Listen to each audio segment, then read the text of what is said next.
J'espère que la vidéo te plaira, te plaira, te plaira, te plaira, te plaira. N'hésite pas à me dire dans les commentaires quel film et quelle série tu as regardé toi aussi récemment. Et n'hésite pas à me conseiller aussi vraiment des séries si tu as été marqué par une série ou autre. Vraiment, je lis tout ça avec attention. Avec attention, attention, attention. Nous allons parler donc de la première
ce film, en fait c'est fou parce que du coup ma copine l'a mis, en fait, me l'a mis en me disant juste c'est adapté d'une histoire vraie. C'est tout. J'avais aucune information sur ce qui. J'avais pas de. J'avais même pas lu le synopsis, donc j'avais vraiment aucune info sur le film. Et vraiment, je l'ai trouvé très très bien. En fait, on suit l'histoire euh, de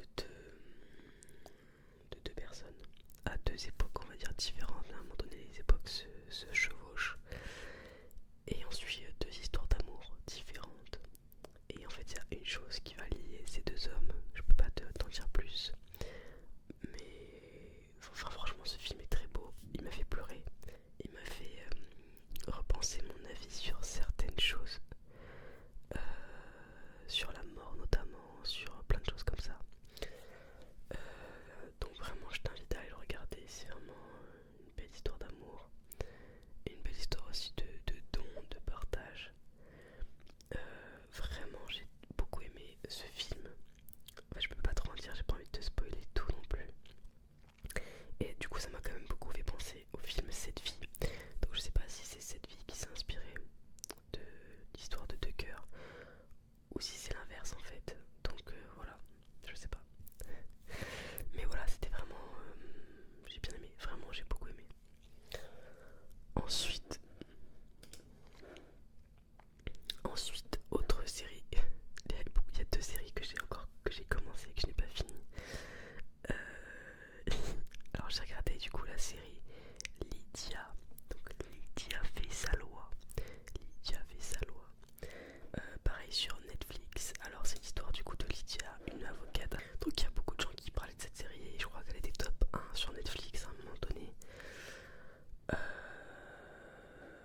Elle a même dépassé You dans les scores. Franchement c'est pas mal. Alors je vais te dire juste le synopsis. Interdite d'exercer le droit en raison de sa condition féminine, Lydia Poète, la première avocate diplômée d'Italie, tente de faire fléchir la cour et lutte pour exercer ce métier. Parallèlement, elle enquête sur des meurtres. Alors en fait, elle va tout simplement... en fait, ce qui est fou, c'est qu'elle a eu l'autorisation d'étudier, d'avoir sa licence de droit, mais que derrière, elle n'a pas elle avait le titre d'avocate qu'on lui a enlevé en fait dès le premier épisode en fait. Donc c'est assez dur de voir ça, de voir même le fait que les femmes elles-mêmes sabotaient à l'époque. Et que même les femmes en fait qui étaient juste des épouses qui n'avaient pas vraiment de métier, jugeaient les femmes qui souhaitaient vraiment faire une profession d'homme entre guillemets, hein. Et j'ai bien aimé en tout cas le début. Je trouve qu'elle était très efficace sur la résolution des meurtres, c'était vraiment bien amené. Parce qu'en fait elle peut pas, vu qu'elle est pas avocate, elle a pas tous les droits en fait. Donc elle doit vraiment jouer avec les limites de la loi en fait pour arriver à ses fins, pour que les juges, les procureurs aient connaissance du coupable en fait. Elle va toujours utiliser des méthodes un peu entre deux on va dire, mais parce qu'elle a pas le choix vu qu'elle a pas de statut vraiment. Alors du coup son frère est avocat lui-même, donc elle se retrouve à être du coup l'assistante de son frère. Mais bon, souvent elle se prend pour l'avocate, mais parce qu'en fond c'est ce qu'elle est vraiment, c'est juste qu'on lui a pas donné le titre. Alors j'ai bien aimé. Juste, je vais être honnête, en fait j'ai commencé à regarder cette série quand j'étais malade justement. J'avais de la fièvre et des courbatures. Et vraiment, je pense que c'est pour ça que j'ai pas su apprécier pleinement la série. Je crois que j'ai pas regardé il me semble qu'il me manque le dernier ou les deux derniers épisodes. J'arrivais plus en fait parce que j'étais trop mal pour comprendre quoi que ce soit. Parce qu'il y a quand même des petites... c'est pas des trucs très compliqués, mais vraiment quand tu es malade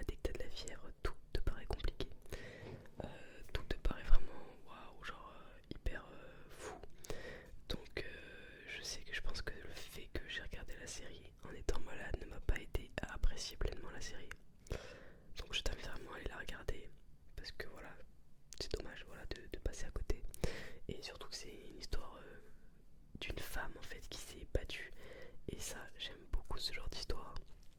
Surtout qu'on oublie facilement le fait qu'il y a encore une centaine d'années, il y a plein de métiers qui n'étaient pas encore accessibles aux femmes. Elles n'avaient pas les mêmes droits que les hommes, etc. Enfin vraiment, et j'aime bien en fait ce genre de film, même un peu historique, parce que du coup ça se passe, il me semble, dans les années 1870, je crois, un truc comme ça. Donc voilà. Alors ensuite, j'ai commencé pareil. Après les autres choses, je les ai finies quand même. Donc j'ai commencé la méthode Kominsky. La méthode. Du coup, c'est une série où Michael Douglas, enfin l'acteur Michael Douglas, joue le rôle de Sandy Kominsky. Alors le synopsis est: malgré son âge avancé, le professeur d'art dramatique Sandy Kominsky est déterminé à poursuivre son travail. Avec son meilleur ami Norman Newlander, ce n'est pas parce qu'on vieillit qu'on doit arrêter de bien s'amuser. Je trouve que c'est vrai qu'on a souvent une vision de la vieillesse qui est assez noire. Enfin, on connaît pas en fait encore ce monde. Et je trouve que ça remet vraiment les choses en perspective. On peut être âgé et être heureux et se comporter encore comme un enfant. Et enfin, ça remet, je sais pas, c'est une leçon entre guillemets un peu de vie, je trouve, quand tu regardes la série. En plus, il y a des thèmes qui sont du coup forcément pas abordés ailleurs. Typiquement les thèmes de prostate, de problèmes de prostate, des trucs comme ça. Genre, dans quelle série d'adolescente tu en entends parler, tu peux pas l'entendre en fait. Et là, vraiment, du coup, il y a d'autres problèmes qui sont abordés. Le fait de perdre sa femme, souvent quand on est âgé, hein, il y a une des deux personnes en fait du couple qui n'est plus là malheureusement. Enfin voilà, il y a tout ça en fait qui est mis en avant dans cette série, et je trouve ça rafraîchissant en fait de regarder quelque chose qui te fait qui te fait évoluer dans ta façon de penser. Voilà. Du coup là j'ai pas du tout encore tout regardé et tout, mais voilà, en tout cas c'est franchement, je trouve ça vraiment sympa à regarder. Je pensais pas du tout que j'allais aimer d'ailleurs, donc vraiment voilà, vous pouvez, je pense, vous attarder sur cette série qui vraiment est vraiment bien. En plus il me semble qu'elle a été nominée au Golden Globe du meilleur acteur dans une série télévisée, musicale ou comique, donc voilà, enfin c'est quand même pas mal. Alors on va parler d'une série que là j'ai fini intégralement. Ça se nomme Au service du passé, au service du passé, au service du passé. Alors je vais te lire le synopsis pour que tu t'intéresses, enfin pour que tu comprennes un peu l'histoire. Jenny est une mère célibataire qui passe des vacances en Europe avec sa fille. Son passé d'ex-espionne au KGB la rattrape quand la CIA s'intéresse à elle, notamment pour ses capacités physiques hors pair, hors pair. En fait, c'est une ancienne agent du coup du KGB, comme c'est dit dans le synopsis. Elle était agent du KGB quand elle était jeune, qui finalement est partie aux États-Unis se marier. Elle a une fille, vraiment c'est une dame qui a, voilà, je crois 40 ans, mère. On penserait jamais qu'elle a eu cette histoire-là avant, qui lors d'un voyage à Madrid pour sa fille, pour une compétition de patinage artistique, va devoir collaborer avec un membre de la CIA, sinon il la fera aller en prison. Elle se retrouve forcée de collaborer avec cet agent de la CIA, alors qu'elle a quand même sa fille à gérer, les compétitions de sa fille à gérer, et va du coup reprendre entre guillemets son ancien rôle d'espionne, mais du coup cette fois-ci pour la CIA. Voilà. Donc franchement j'ai bien aimé.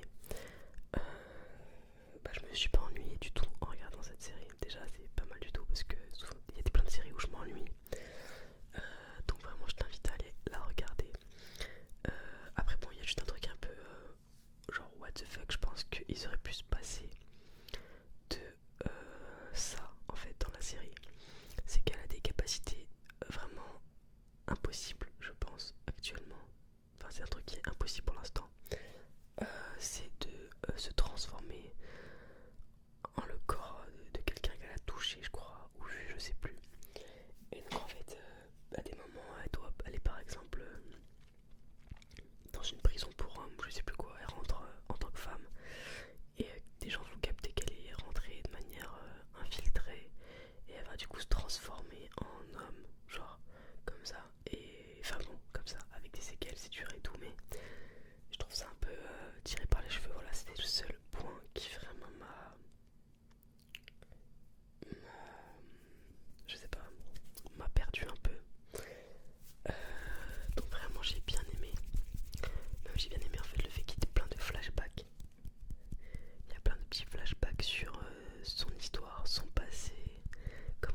c'est Toi chez moi et vice versa. Toi chez moi et vice versa.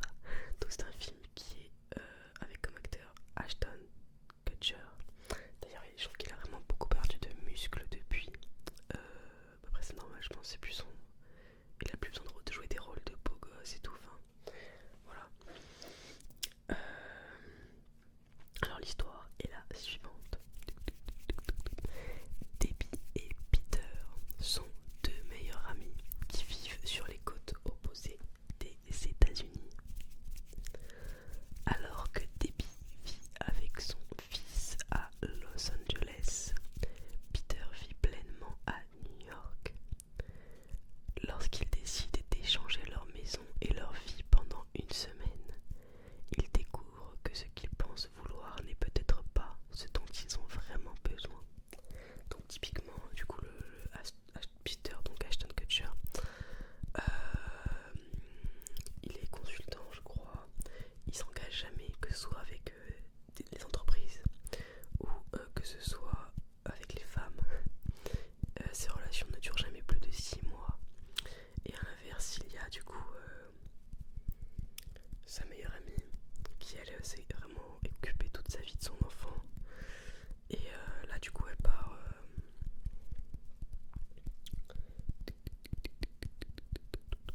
faire une formation en fait à la base de, je crois, comptabilité pour s'améliorer dans son métier. Mais en vrai elle est passionnée de... Enfin elle rêve en fait d'être éditrice de livres. Et pareil Peter, lui à la base son rêve c'est d'être auteur. Et il fait un truc qui n'a rien à voir avec ça. Et du coup lui va se retrouver à garder du coup son fils et à vivre dans la maison où elle vit. Donc la maison très familiale, très traditionnelle. Et elle va se retrouver à New York dans un appartement, on dirait un appartement témoin, très minimaliste, avec aucune vaisselle qui a déjà été utilisée, vu qu'apparemment il se faisait que livrer des trucs en fait. Enfin voilà, et on va voir, en gros on va suivre un peu leur histoire d'amour. Mais bon c'est un peu compliqué parce qu'à distance... Et ils vont s'apercevoir en fait, chacun, en découvrant la maison de l'autre, qu'il y a des points de leur vie dont ils n'ont pas parlé en fait au téléphone. En fait ils se cachaient un peu des petits points de leur vie.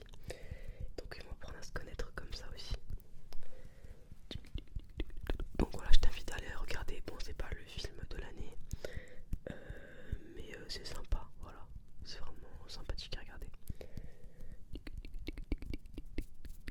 Et ensuite, pour finir, nous avons L'amour puissance 10 000.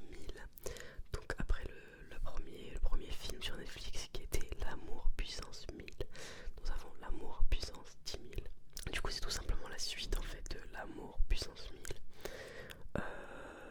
Tout semble sourire à un journaliste célèbre et à une prof pragmatique, jusqu'au jour où une opportunité professionnelle vient semer le trouble dans leur jeune couple. En fait, vu que c'est la suite de L'amour puissance 1000, il faut d'abord avoir vu L'amour puissance 1000 pour comprendre. J'avoue d'ailleurs que le film m'avait tellement pas marqué le premier que j'ai mis du temps à me dire ah mais attends ça me dit un truc genre cette histoire me dit quelque chose, ah oui mais il n'y avait pas une ex là, mais j'ai pas vu déjà ce film et en fait non c'était la suite, voilà bon bref. Déjà voilà, fallait que je comprenne que c'était la suite. Et voilà, après c'est des interrogations classiques d'un couple quand l'autre a un nouveau poste on va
bêtise. Enfin, je sais pas, c'est.